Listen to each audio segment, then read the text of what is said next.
میں وفا کی ایک کہانی سناؤں، آؤ محبتوں کی ایک کہانی سناؤں۔ مدینے کا شہر ہے، اللہ کے محبوب جلوہ فراز ہے، مسجد نبوی میں ہر لمحہ نور برستا تھا۔ آقا تشریف فرماتے اور صحابہ حضور کے گرد یوں بیٹھتے جس طرح چاند کے گرد ہالہ ہوتا ہے اور بدر تمام کے گرد ستارے ہوتے ہیں۔ آقا باز و تلقین کرتے، لوگ سنتے، من میں اتارتے، روحوں کو تازگی دیتے۔ ایک چھوٹا سا بچہ ہے جو ننھے ننھے پاؤں سے چل کے مسجد نبوی میں پہنچ جاتا ہے، نام اس کا عمیر ہے۔ بمشکل سے بولنا سیکھا ہے اس نے۔ آقا کریم علیہ السلام کی خدمت میں کبھی وہ اپنے چچا جلاس بن سوید کے ساتھ جاتا ہے، کبھی وہ اکیلا بھی چلا جاتا ہے۔ ایک دن اس کا چاچا نہیں گیا لیکن بچہ گیا اور حضور کی بات سنی۔ آقا کریم نے آخرت کے بارے میں، قیامت کے بارے میں نقشہ بیان کیا۔ جب وہ بچہ واپس پلٹا نا تو اپنے چچا کو کہتا ہے، یا عماہ سمیت رسول اللہ صلی اللہ علیہ وسلم یخبرنا عن الساعہ حتی کانی اراہا رای العین۔ اے میرے چچا، آج میں نے حضور کو قیامت کا ذکر کرتے دیکھا ہے، اور حضور نے ایسا ذکر کیا ہے کہ قیامت کا نقشہ میری آنکھوں کے سامنے آ گیا تھا۔ یہ بات جو ہے وہ اس بچے نے اپنے چچا کو سنائی، کیونکہ چچا آج غیر حاضر تھا اور بیٹا چاہ رہا تھا کہ میں اپنے چچا کو بھی حضور کی مجلس سے وہ سنی ہوئی بات بتا دوں اور جو محروم ہو گیا اس کی محرومیاں دور ہو جائیں۔ لیکن اس کا چاچا جلاس بن سوید ازلی بدبخت تھا۔ اس نے کہا، واللہ لو کان محمد صادقا لنحن شر من الحمیر۔ اللہ کی قسم اگر محمد سچا ہے نا تو ہم گدھوں سے بھی پھر گئے گزرے۔ جب یہ بات کہی اس نے تو اس بچے کے پاؤں تلے سے زمین نکل گئی کہ میرا چچا کیا بول رہا ہے۔ یہ تو مجھے انگلی لگا کہ مسجد نبوی میں لے جایا کرتا تھا اور اس نے یہ کیا بات کہہ دی، یہ تو منافق نکلا۔ اللہ اکبر! اس بچے کی حیرت کی انتہا نہ رہی کہ یہ کیا ماجرا ہو گیا۔ اس بچے نے جو لفظ کہے اب سنیے۔ اس نے کہا، یا عمی، اے میرے چچا، واللہ انکا کنت من احب الناس الی قلبی۔ اللہ کی قسم میرے دل کو سب سے اچھا اگر کوئی لگتا تھا بندہ تو وہ تو تھا۔ میں تیرے سے پیار کرتا تھا اس لیے کہ تو مجھے انگلی سے لگا کے حضور کی چوکھٹ پہ لے جایا کرتا، مجھے اس لیے تو پسند تھا، مجھے کائنات میں سب سے محبوب تو تھا۔ واللہ لقد اصبحت الان ابغضهم الی قلبی جمیعا۔ اور اب میری حالت یہ ہے جتنا برا تو لگتا ہے واللہ مجھے کوئی بھی نہیں لگتا۔ یا عمی انا بین الاثنتین۔ ہمارے ماں باپ قربان اس بچے کے۔ حضرت عمیر بن سعد رضی اللہ تعالیٰ عنہ کہتا ہے، یا عمی، اے میرے چچا، واللہ انکا کنت من احب الناس الی قلبی۔ اس زمانے میں سب سے پیارا مجھے تو لگتا تھا۔ واللہ لقد اصبحت الان ابغضهم الی قلبی جمیعا۔ اور آج سب سے زیادہ مجھے برا تو لگتا ہے۔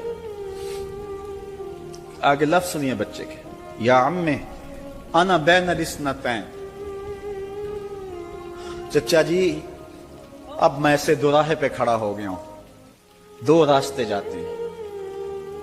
ایک راستہ تو میرے لیے یہ ہے، اما ان اخون اللہ و رسولہ فلا اخبر الرسول۔ ایک راستہ تو یہ ہے کہ میں اللہ اور اس کے رسول سے خیانت کروں اور جو تیری بات ہے وہ رسول اللہ کو نہ بتاؤں۔ ایک تو یہ راستہ ہے کہ میں حضور سے خیانت کروں، اللہ سے بھی خیانت کروں، اور جو تو نے کہا ہے، جو تو نے بدتمیزی کی ہے، میں وہ بات حضور کو نہ بتاؤں۔ وَإِمَّا أَنْ أُخْبِرَ الرَّسُولَ وَلْيَكُنْ مَا يَكُونُ۔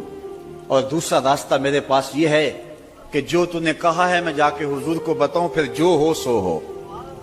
بس اب میرے پاس دو ہی راستے ہیں۔ فقال جلاس بن سوید، اس کے چچا جلاس بن سوید نے کہا، انت طفل غرض لا یصدقک الناس فقل ما شئت۔ تو نا سمجھ سا بچہ ہے، چھوٹا سا بچہ ہے، تیری بات کس نے ماننی ہے، جا جو جی چاہتا ہے کہہ لے۔ وہ بچہ اٹھا اور حضور کی مجلس میں پہنچ گیا،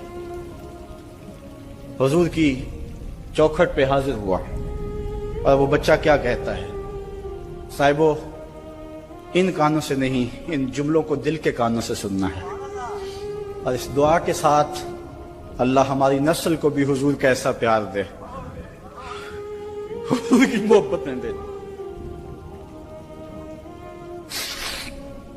وہ کیا کہتا ہے، یا رسول اللہ صلی اللہ علیہ وسلم الجلاس بن سوید خان اللہ و رسولہ، حضور جلاس بن سوید نے اللہ اور اس کے رسول سے خیانت کی ہے، وَهُوَ عَمِّي، اور میرا چچا لگتا ہے۔ اگلے لفظ سنیے، وَقَدْ تَبَرَّأْتُ إِلَى اللَّهِ ثُمَّ إِلَيْكَ مِنْهُ، حضور میں پہلے اللہ کے حضور پھر آپ کے حضور اس سے بیزاری کا اعلان کرتا ہوں۔ حضور میرا اس سے کوئی تعلق نہیں ہے، میرا اس سے کوئی واسطہ نہیں ہے۔ میں اللہ سے بھی کہتا ہوں میرے مالک، میرا چچا سے کوئی تعلق نہیں ہے چونکہ وہ تیرے محمد کا دشمن ہے۔ حضور میں آپ سے بھی کہتا ہوں کہ میرا میرے چچا سے کوئی تعلق نہیں ہے چونکہ وہ آپ کا دشمن ہے۔ کالا وماذا قال، حضور نے فرمایا بچے اس نے کیا کہا ہے؟ بچے نے ساری کہانی سنا دی کہ میں نے آپ کی تقریر سنی، آپ کی گفتگو سنی اور جا کے بتائی تو اس نے کہا کہ اگر وہ سچے ہیں تو پھر تو ہم گدھوں سے بدتر ہو گئے۔ حضور نے صحابہ کو بلایا، کہا کہ یہ واقعہ پیش آیا ہے، بتاؤ کیا کریں۔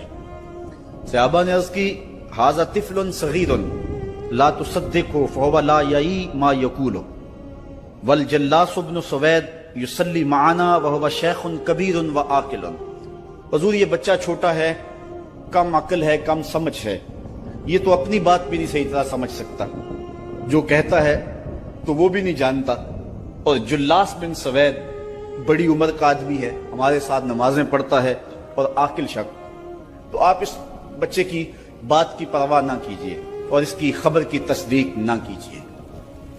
ادھر جلاس بن سوید کو جب پتا چلا تو اس نے بھی قسمیں کھانی شروع کر دی کہ میں نے تو کوئی بات کہی نہیں ہے، ایک چھوٹے سے بچے نے جا کے ویسے ہی بات کر دی۔ تو حضور نے اس بچے کی بات کو نظر انداز کیا صحابہ کے کہنے پہ۔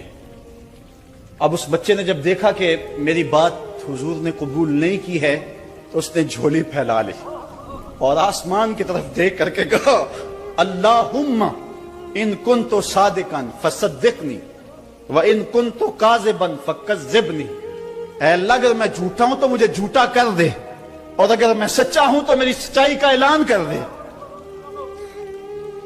یہ بچے نے جب بات کی تو ابھی اس نے منہ پہ دعا مانگ کے ہاتھ نہیں پھیرے تھے کہ جبریل آ گئے، اور سورہ توبہ کی آیت نازل ہوئی یحلفون باللہ ما قالوا وَلَقَدْ قَالُوا كَلِمَةَ الْكُفْرِ وَكَفَرُوا بَعْدَ اسلامہم، یہ قسمیں کھاتے ہیں کہ ہم نے یہ بات نہیں کی ہے۔ محبوب انہوں نے اسلام لانے کے بعد کلمہ کفر بولا ہے، انہوں نے کلمہ کفر بولا ہے، اس نے بات کہی ہے۔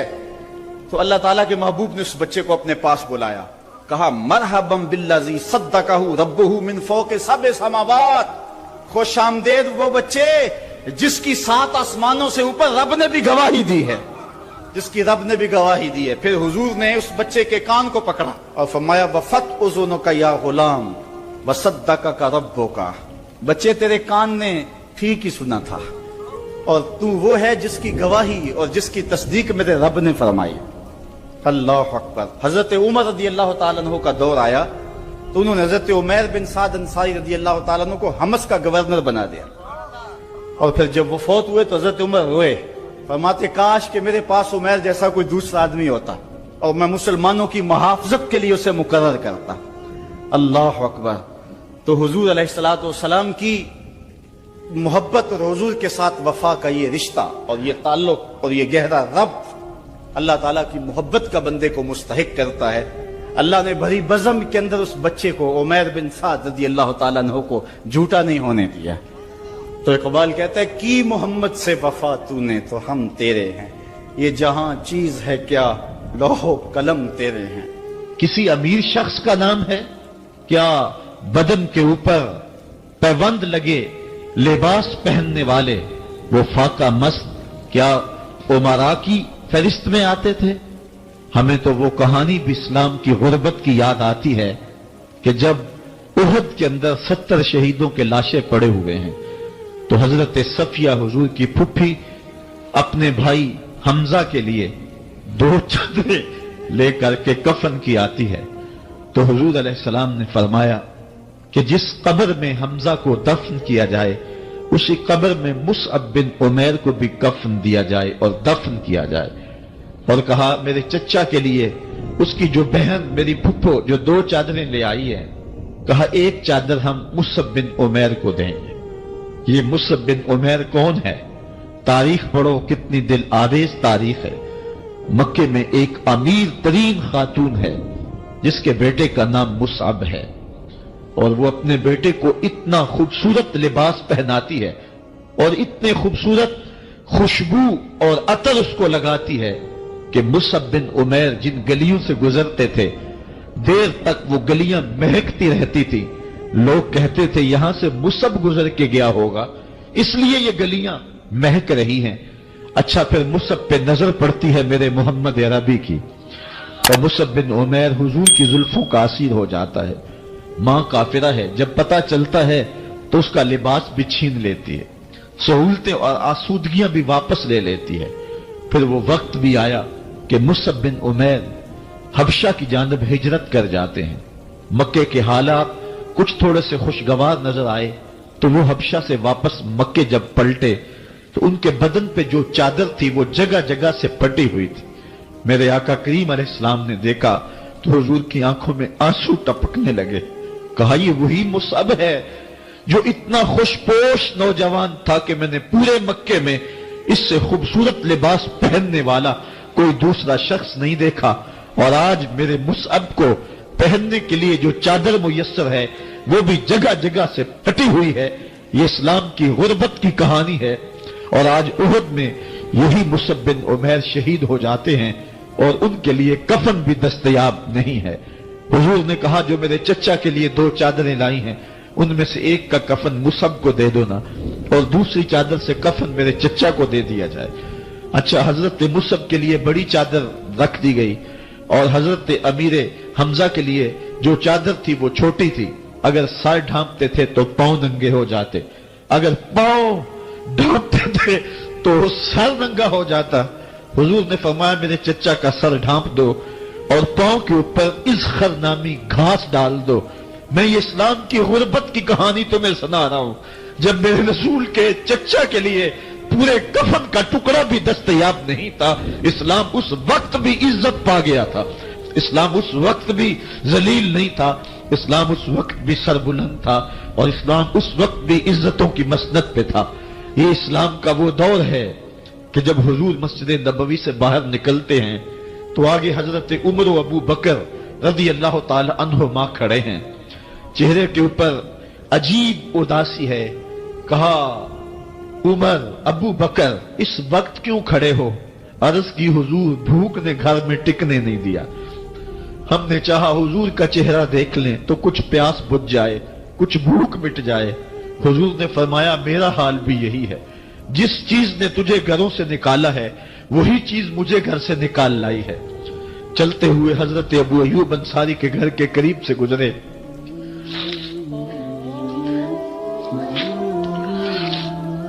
حضور کی خوشبو پا کے وہ باہر آ گئے۔ عرض کی بندہ نواز آج میرے مہمان نہیں بنتے؟ حضور نے کہا تمہاری مرضی۔ گھر لے گئے، چٹائی بچھائی، حضور کو بٹھایا، گھر والوں کو بکری کا بچہ ذبح کر کے دیا، کہا جلدی جلدی کھانا تیار کرو، میرے آقا کو بھوک لگی ہوگی۔ یہ کہہ کے واپس آئے، حضور کے پاس بیٹھے، نظر چہرے پہ پڑی تو گھبرا گئے۔ نکاحت کے آثار اتنے واضح تھے کہ سمجھ آ رہی تھی کتنے دنوں سے حضور نے کچھ نہیں کھایا۔ اٹھ کے باغ میں چلے گئے، کھجوروں کا خوشہ توڑا، حضور کے سامنے رکھا، کہا بندہ نواز جب تک کھانا تیار نہیں ہوتا یہ کھجوریں تناول فرمائیں۔ تھوڑی دیر کے بعد کھانا دسترخوان پہ لگ گیا، حضور سے عرض کی گئی حضور آئے کھانا تناول کر لیں۔ حضور نے دسترخوان پر تشریف فرما ہو کر کے حضور نے کپڑا اٹھایا تو حضور نے جب دیکھا کہ کھانا ہے تو حضور نے ایک روٹی لی اور چند بوٹیاں اٹھائیں اور ایک خادم کو بلا کر کے کہا جاؤ ہمارے گھر دے آؤ، میری بیٹی فاطمہ کتنے دنوں سے بھوکی۔ کہا جاؤ ہمارے گھر دے آؤ، میری فاطمہ کتنے دنوں سے بھوکی بیٹھی ہوئی ہے۔ مال کے کونین ہیں گو پاس کچھ رکھتے نہیں، دو جہاں کی نعمتیں ہیں ان کے خالی ہاتھ میں۔ آپ کو پتا ہوگا کہ جب میرے رسول کا انتقال ہوا ہے، حضور کا وصال ہوا ہے، تو حضور کی ایک زرہ ایک یہودی کے گھر میں گروی رکھی ہوئی تھی. حضور نے زرہ رکھ کر کے اس سے قرض لیا ہوا تھا. یہ اسلام کی غربت کی کہانی ہے، اور پھر اللہ نے اسلام کو امارت کے رنگ بھی دیے. اور تمہیں کہانی سناؤں، حضرت عدی بن حاتم روایت کرتے ہیں، صحیح بخاری میں روایت ہے. یہ حاتم تائی کے بیٹے ہیں. کہتے ہیں میں حضور کی خدمت میں حاضر ہوا. ایک شخص آیا، کہنے لگا حضور غربت نے میرا برا حال کر دیا ہے. اور اس نے شکایت کی، غربت کی، پسماندگی کی اور اپنی معاشی بدحالی کی. پھر ایک شخص آیا، کہنے لگا حضور میرے پاس دولت تو ہے، لیکن میں نے جس منزل پہ جانا ہے راستہ پر خطر ہے، تو میرے لیے کیا حکم ہے کہ میں کیسے راستہ طے کروں؟ تو یہ دو لوگوں نے یہ باتیں کی. تو حضرت عدی کہتے ہیں کہ حضور نے روح سخن میری جانب موڑا اور میری جانب مخاطب ہو کے کہا، عدی تو نے ہیرا دیکھا ہے؟ عدی کہتے ہیں میں نے عرض کی حضور دیکھا نہیں، سنا ہے. ہیرا یہ شہر ہے عراق کا. تو حضور نے فرمایا عدی تو نے ہیرا دیکھا ہے؟ میں نے کہا نہیں حضور دیکھا نہیں، اس کا تذکرہ سنا ہے. فرمایا عدی اگر اللہ تجھے زندگی کی مہلت دے تو ہیرا سے ایک خاتون چلے گی، تو اپنی آنکھوں سے دیکھے گا اور مکے تک پہنچے گی اور اللہ کے گھر کعبہ کا طواف کرے گی، اور اس کو ہیرا سے لے کر کے مکے تک اللہ کے علاوہ کسی کا ڈر نہیں ہوگا. کہتے ہیں کہ میں نے دل میں کہا کہ پھر بنو طے کے ڈاکو مر گئے ہوں گے جنہوں نے عرب کے اوپر روب ڈال رکھا ہے، تو وہ تو پھر ختم ہو گئے ہوں گے. کہتے ہیں میں بھی سوچ ہی رہا تھا کہ حضور نے مزید میری حیرت میں اضافہ کرتے ہوئے کہا، عدی اگر تجھے اللہ نے زندگی کی مہلت دی تو تو دیکھے گا کہ کسرا کے خزانے تیری جھولی میں ہوں گے. تو اس دور کی سپر طاقت تھی. میں نے کہا حضور کسرا بن ہرمز؟ حضور نے فرمایا ہاں کسرا بن ہرمز. کہتے ہیں کہ حضور نے پھر فرمایا عدی اگر تو زندگی پائی تو تو وہ دن بھی دیکھے گا کہ ایک شخص زکوٰۃ کی رقم لے کر کے، زکوٰۃ کی چاندی لے کر کے، زکوٰۃ کا سونا لے کر کے نکلے گا اور اس کو کوئی زکوٰۃ کا مستحق ہی نہیں ملے گا. حضرت عدی بن حاتم کہتے ہیں کہ پھر میں نے وہ منظر اپنی آنکھوں سے دیکھا کہ ہیرا سے خاتون چلی اور مکے تک پہنچی، اور امن ایسا تھا کہ اس کو اللہ کے علاوہ کسی کا ڈر نہیں تھا. پھر وہ لمحے بھی میں نے دیکھے کہ کسرا بن ہرمز کے خزانے مسجد نبوی کے باہر پڑے ہوئے ہیں. تو کہتے ہیں تیسری چیز میں دیکھ نہ سکا، اور میں نے لوگوں کو کہا کہ یہ میں تو نہیں دیکھ سکا، میری شاید زندگی وفا نہ کرے، اور اگر تمہاری زندگی وفا کرے تو تم دیکھنا میرے آقا نے جو فرمایا تھا دو باتیں تو پوری ہو گئی ہیں، اور تیسری بات تم دیکھ لو گے. حضرت یحییٰ بن سعید فرماتے ہیں کہ حضرت عمر بن عبدالعزیز کا زمانہ تھا، اور انہوں نے مجھے افریقہ کی جانب زکوٰۃ وصول کرنے کے لیے بھیجا. میں وہاں سے زکوٰۃ وصول کی، اور پھر میں زکوٰۃ لینے والے مستحقین کو ڈھونڈنے لگا. تو کہتے مجھے کوئی مستحق نہ ملا. پھر میں غلام پکڑتا اور اس کے پیسے دے کے اس کو آزاد کرواتا چلا جاتا. حضرت عمر بن عبدالعزیز کا زمانہ ہے کہ گورنر ہے عراق کا. وہ حضرت عمر بن عبدالعزیز کو لکھتا ہے کہ اتنی رقم ہے، اس کا کیا کرنا ہے؟ تو عمر بن عبدالعزیز کہتے ہیں رقم لے کے یہاں نہ آنا، وہاں عراق کے لوگوں میں بانٹ دو، جو زکوٰۃ کے مستحق ہیں ان کو تقسیم کر دو. تو گورنر لکھتا ہے جو مستحق ہے ان کو دے دی، اب کوئی مستحق نہیں رہا تو میں کیا کروں؟ تو حضرت عمر بن عبدالعزیز کہتے ہیں جو مقروض ہیں ان کا قرض اتار دو. تو کہتے ہیں کہ ہاں قرض بھی میں نے اتار دیا ہے، رقم پھر بھی بچ رہی ہے، کیا کروں؟ تو حضرت عمر بن عبدالعزیز نے پھر لکھا جو شخص شادی کرنا چاہتے ہیں ان کا حق مہر ادا کر دو. میں نے کہا کہ وہ بھی کر دیا ہے، رقم پھر بھی بچ گئی، اب کیا کروں؟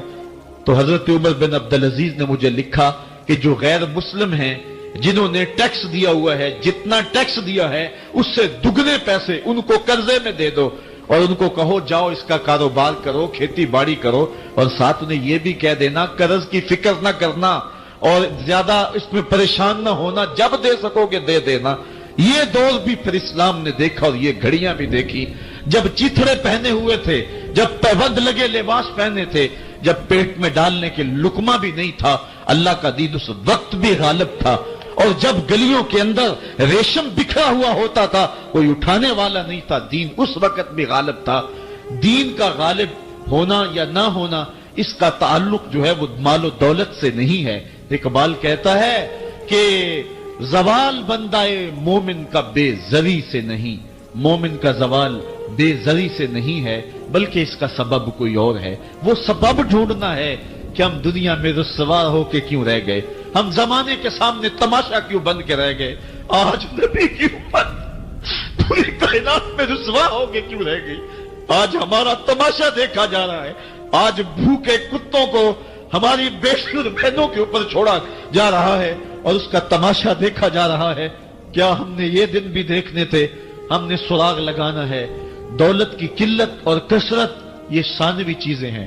ہم نے تاریخ میں دیکھا ہے، ہم کبھی مالی طور پہ کمزور تھے، رسوا نہیں ہوئے۔ اور ایک روایت حضرت سلیمان بن سرد رضی اللہ تعالی عنہ سے مروی ہے، کہتے ہیں کنت جالسا مع النبی صلی اللہ علیہ وآلہ وسلم، میں حضور علیہ السلام کی مجلس میں بیٹھا ہوا تھا، دو لوگ تھے، وہ آپس میں الجھ رہے تھے، ان میں سے ایک شخص کا چہرہ غصے سے سرخ ہو گیا، رگیں پھولی ہوئی تھی، اور ایک دوسرے کے لیے سب و شتم کا ماحول پیدا ہو گیا تھا۔ اللہ کے رسول صلی اللہ علیہ وآلہ وسلم نے ارشاد فرمایا، میں ایسا کلمہ جانتا ہوں کہ اگر یہ کلمہ پڑھ لیں تو ان کا یہ غصہ زائل ہو جائے گا، ان کی جو کیفیت ختم ہو جائے گی، اور وہ کیا ہے؟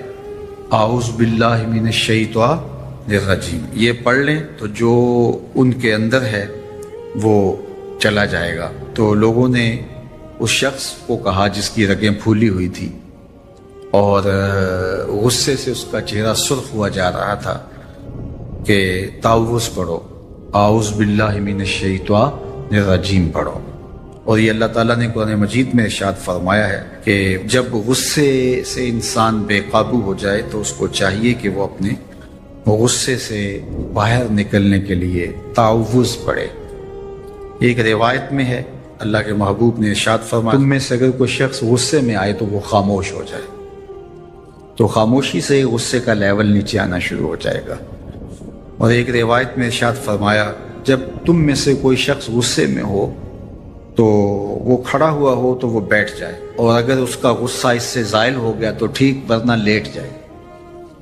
یعنی اگر وہ کھڑا ہو تو بیٹھ جائے، اور اگر بیٹھنے کے باوجود بھی غصہ ختم نہیں ہونے پا رہا تو لیٹ جائے، خاموش ہو جائے، تعوذ پڑھے اور بیٹھ جائے یا پھر لیٹ جائے۔ تو یہ چار صورتیں غصے کو کم کر دیتے ہیں۔ تو غصے کو نافذ کرنے کی بجائے کوشش کرنی چاہیے کہ غصہ جو ہے وہ فروغ ہو جائے، کیونکہ غصے میں انسان ایسے امور کر لیتا ہے کہ بعد میں اس کو سخت پچھتاوا ہوتا ہے۔ تو ایک شخص نے حضور سے کہا کہ حضور مجھے کوئی وصیت کیجئے۔ حضور نے اسے ارشاد فرمایا کہ تو غصہ نہ کیا کر۔ اس نے پھر کہا مجھے وصیت کیجئے، تو آقا کریم نے پھر فرمایا غصہ نہ کیجئے۔ اس نے پھر کہا، یہ بات ایک بار نہیں، اس نے کئی بار حضور سے پوچھی۔ وہ کوئی اور وصیت طلب کرنا چاہ رہا تھا کہ یہ تو ٹھیک ہے، کچھ اور وصیت بھی کیجئے۔ اس سے ایک تو اس شخص کی ذاتی صورتحال ایسی ہوگی، اور دوسری یہ ہے کہ اس نصیحت کی اہمیت کے پیش نظر کہ غصہ جب انسان کو آتا ہے تو وہ مغلوب ہو جاتا ہے اور بہت غلط فیصلے کر بیٹھتا ہے، اس لیے بار بار ایک نصیحت پر تاکید کرنا اور اس کا تکرار کرنا اس امر کی طرف توجہ دلاتا ہے کہ ہمیں معاملات کے اندر بہت معتدل رہنے کی ضرورت ہوتی ہے۔ جو شخص غصے کو نافذ کرنے کی طاقت رکھتا ہے، ایک تو ہوتا ہے کہ بندہ غصے سے خود اپنے آپ کو بے چین کرے گا، لیکن اپنے غصے کو نافذ نہیں کر سکتا، غصہ نکال نہیں سکتا، خود پیچ و تاب کھائے گا۔ لیکن یہ وہ شخص ہے جو غصے کو نافذ کر سکتا تھا، اس کے پاس طاقت تھی، لیکن اس نے اس کے باوجود غصے کو ضبط کیا۔ حضور علیہ السلام نے ارشاد فرمایا، قیامت کے دن اللہ تعالیٰ لوگوں کے سامنے اسے بلائے گا تو اللہ تعالیٰ اسے اختیار دے گا کہ جنت کی حوروں میں سے جس کے ساتھ تم نکاح کرنا چاہتے ہو، جس کے ساتھ تم رہنا چاہتے ہو، تمہیں اس کا اختیار دیا گیا ہے، اس لیے کہ تم نے اپنے غصے کو ضبط کیا، اس کو نافذ کرنے کی طاقت کے۔ یہ بھی ہوتا ہے کہ کسی کو کسی عمل خیر کی توفیق ہو جاتی ہے تو وہ اس پر اللہ کا شکر کرنے کی بجائے دوسرے لوگوں کو جو فی الحال اس توفیق سے محروم ہیں حقارت کی نظر سے دیکھنا شروع کر دیتا ہے۔ بعض اوقات کسی کو نماز پڑھنے کی توفیق مل گئی تو وہ بے نمازیوں کو حقارت کی نظر سے دیکھنا شروع کر دیتا ہے، تو یہ اس کے عمل کا عجب اس کے عمل کو برباد کر دیتا ہے۔ اگر اللہ نے آپ کو خیر کی توفیق عطا کی تو آپ ان لوگوں کو خیر کی طرف لانے کی کوشش میں لگ جائیں جو خیر کی راہ پہ نہیں ہیں۔ بے نمازیوں کو نماز کا عادی بنانے کے لیے آپ کی جد و جہد شروع ہو جانی چاہیے کہ یہ خیر مجھے نصیب ہوا تو اس کو بھی نصیب ہو جائے، نہ یہ کہ آپ کسی کو حقارت کی نظر سے دیکھیں اور خود پسندی کے مرض میں مبتلا ہو جائیں کہ دیکھو میں نمازی ہوں اور میرے پاس یہ ہے اور فلاں کے پاس یہ نہیں ہے۔ تو اس پر اللہ کا شکر ادا ضرور کیجئے کہ اللہ نے مجھے توفیق عطا کی، لیکن کسی کو حقیر جاننے کی بجائے اس کو خیر کی راہ پہ لانے کی کوشش کریں، تو یہ آپ کے صالح اعمال کی قبولیت کا ذریعہ بن جائے گا۔ نہیں تو اگر ریا شامل ہو گئی تو عمل برباد، اگر تکبر آ گیا تو اللہ کو تو پسند ہی نہیں ہے، اگر عجب پیدا ہو گیا تو عمل کا نتیجہ آپ کو نصیب بھی نہیں ہو سکے گا۔ اس لیے عمل خالص ہو، صرف رضائے الہی کے لیے ہو، وہ عمل مرد نے کیا ہے یا عورت نے کیا ہے اس سے غرض نہیں ہے، شرط ہے کہ ایمان کے ساتھ اس نے صالح اعمال کا ذخیرہ جمع کیا ہے تو اس کو اللہ تعالیٰ جل شانہ ستھری، پاکیزہ، مطمئن اور خوبصورت زندگی عطا کرتا۔ اب وہ خوبصورت زندگی حیات طیبہ کیا ہے تو سنیے، حضرت سعید بن جبیر رضی اللہ تعالیٰ عنہ فرماتے ہیں کہ حیات طیبہ سے مراد الرزق الحلال ہے۔